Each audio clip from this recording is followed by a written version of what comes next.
If you want to gather honey, don't knock over the beehive. It is something basic in human nature to deny or reject criticism and to justify our actions to other people. Al Capone used to say, "I spent the best years of my life giving people pleasure, helping them have a good time, and all I got was abuse and became a hunted man." If even the most notorious American gangster of all time saw himself in that light, it's not possible that the average human being would be inclined to gladly accept criticism. Taking Benjamin Franklin's advice, I will speak ill of no man and speak all the good I know of everybody. In this video, we are going to talk about the main ideas from the book How to Win Friends and Influence People. Subscribe to the channel to receive the best insights from books like this one, The Great Secret of Dealing with People. Among basic human needs, said Carnegie, the desire to be important, to be great, is the hardest to fulfill. If you tell me what you do to make yourself important, I'll tell you who you are. That determines your character. If you are able to grant others this sense of importance, you will have the key to dealing with people. As Charles Schwab used to say, I consider my ability to arouse enthusiasm in people the greatest asset I possess, and the way to develop the best in a person is by appreciation and encouragement. Our natural response is to criticize what we don't like and stay silent about what we do like. If you find it hard to show appreciation for people, or certain people, take Waldo Emerson's advice. Every man I meet is my superior in some way. In that, I can learn from him. Every person in the world knows something we don't, so seek to learn that in your interactions, and you will make that person feel important. This is not a suggestion to hand out exaggerated praise. On the contrary, the author argues that you should stay alert for opportunities to show sincere appreciation when someone does something positive. The person who knows how to do things has the whole world with him. The person who does not walks a lonely way. When you go fishing, you don't put strawberries on the hook as bait. You use what the fish prefer, worms. And yet, when we interact with other people, we always bargain within what we prefer, which is a total waste of time and effort. Instead, we should always ask ourselves what the other person prefers or wants, and present our arguments within that spectrum. Tell them what they want to hear. Henry Ford said that if there is any one secret of success, it lies in the ability to get the other person's point of view and see things from that person's angle as well as from your own. More recently, many books have emphasized the importance of incentives, from authors like Stephen Levitt or the book Freakonomics by Stephen Dubner. It may sound obvious, but most people persist in their interactions by defending and validating their own needs and desires.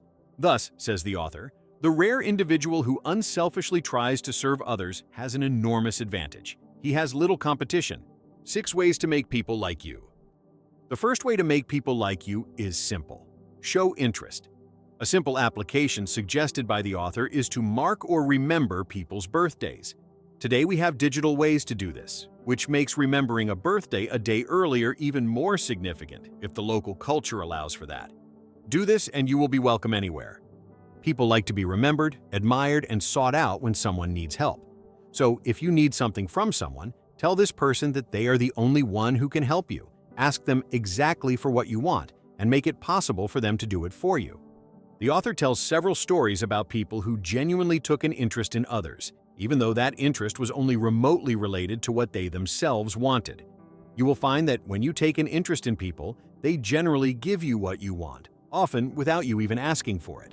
Call it karma, or reaping what you sow if you see it that way, but the fundamental truth is that you accomplish far more by taking an interest in people and giving them what they want, and this gives you access to one of the best sales techniques in the world.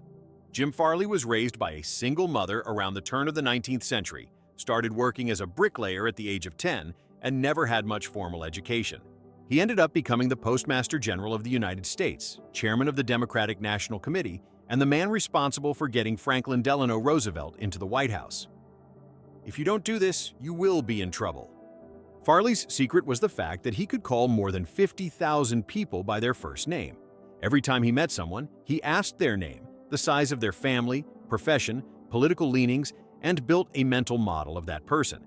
Travis Bradberry recommends something similar in Chapter 7 of the book, Emotional Intelligence 2.0. Use and remember people's first names, and they will automatically like you. An easy way to have a good conversation. To put it simply, Quickly discover the other person's interests. Encourage them to talk about those topics and let them go. People are usually much more interested in what they already care about than in listening to you.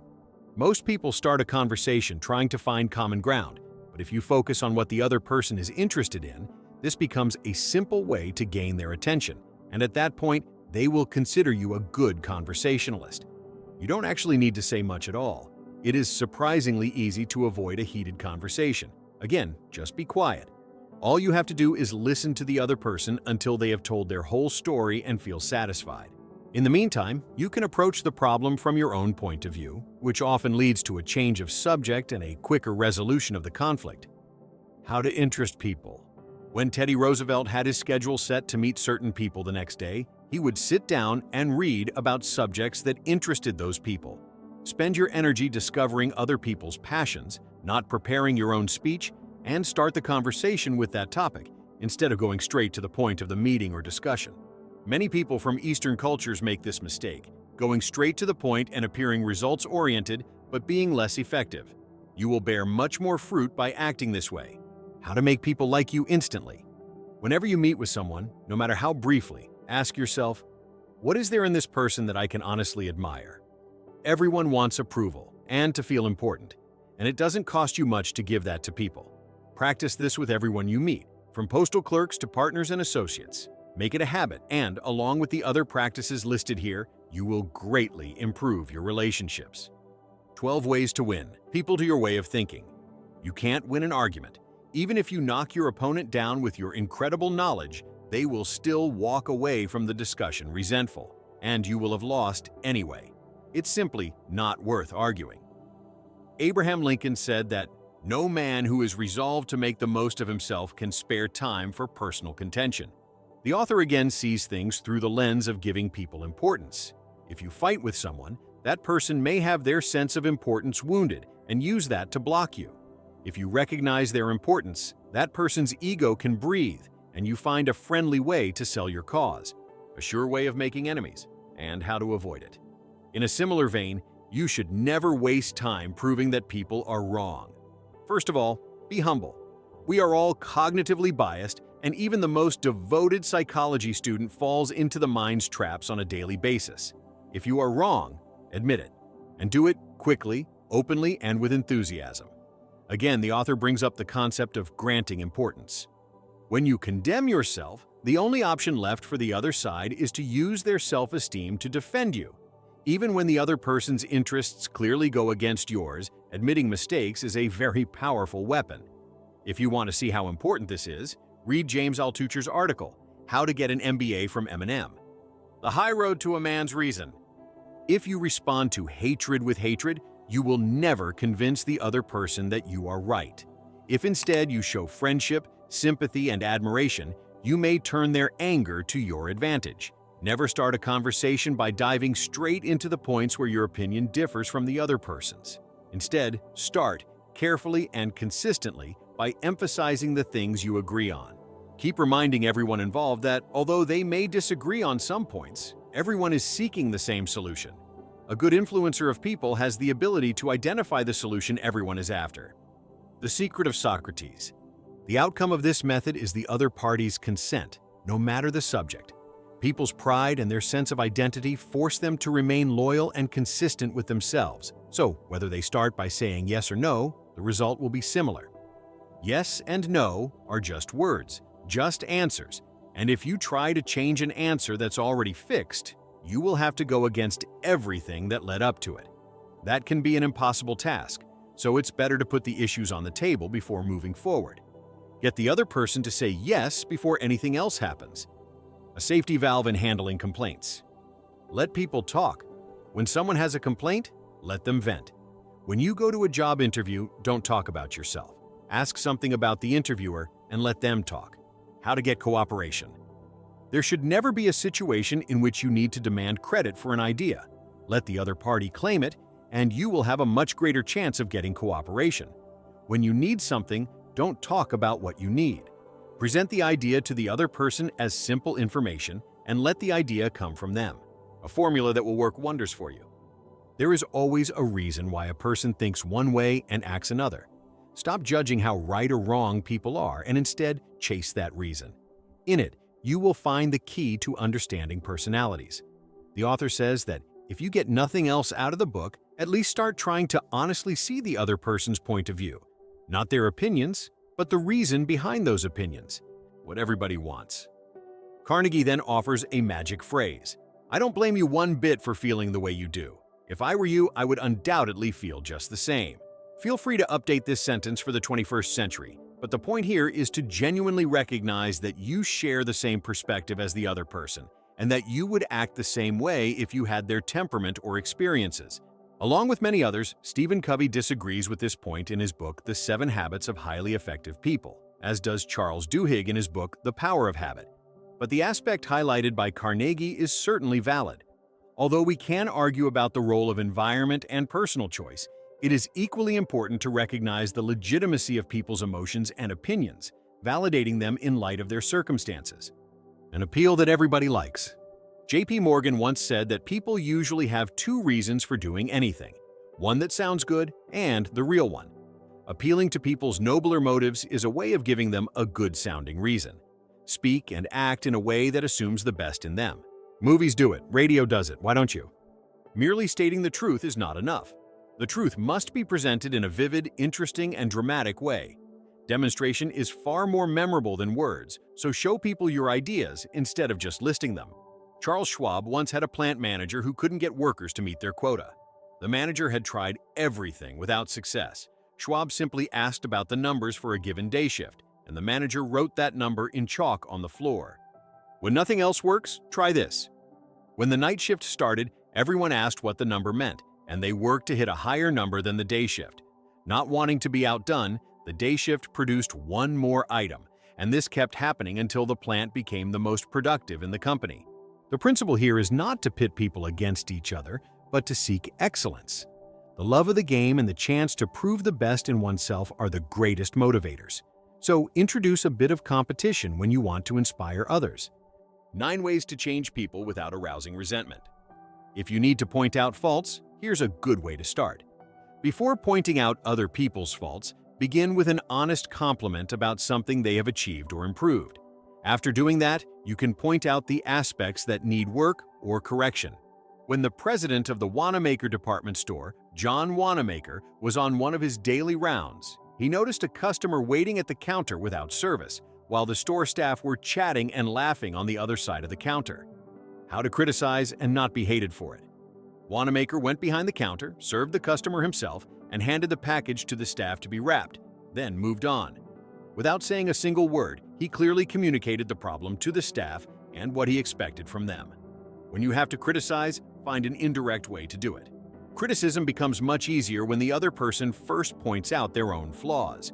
When you have to resort to direct criticism, you should first mention similar flaws of your own, or deficiencies of yours in other areas. Well, I'm terrible at A and I could never do B, but one thing I do know how to do is… Talk about your own mistakes first. No one likes to take orders. Ask questions instead of giving direct orders. This allows people to preserve their own sense of importance. As Charles Duhigg points out in his book The Power of Habit, a person's effectiveness is reduced when they simply receive orders instead of understanding the purpose of what they are doing.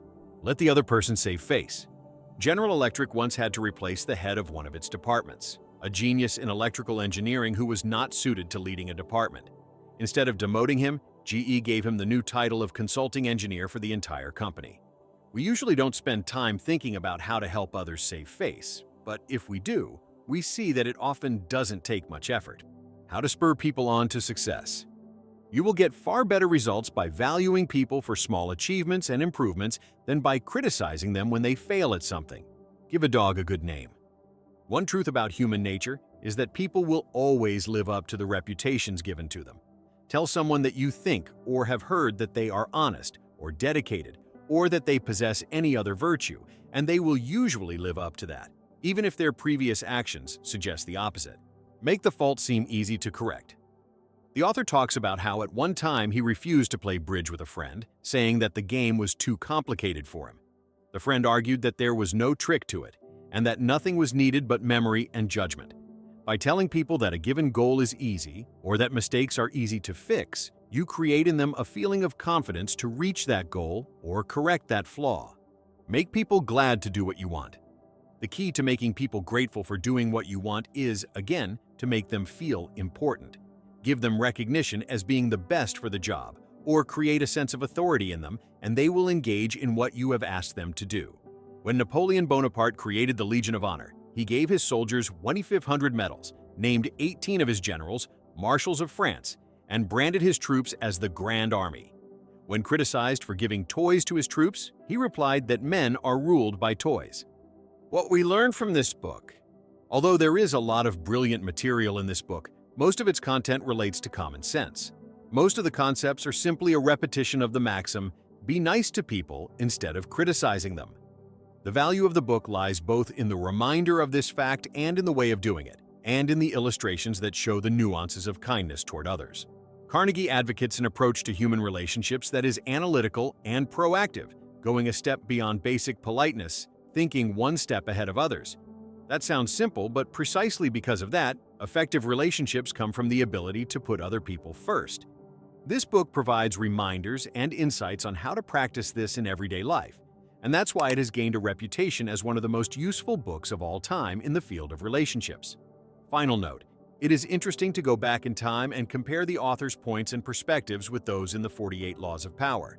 The two books address radically different aspects, but have many points in common. Combining the two is a good way to understand what each one has to say. Did you like this video? Like it and share knowledge. See you in the next video.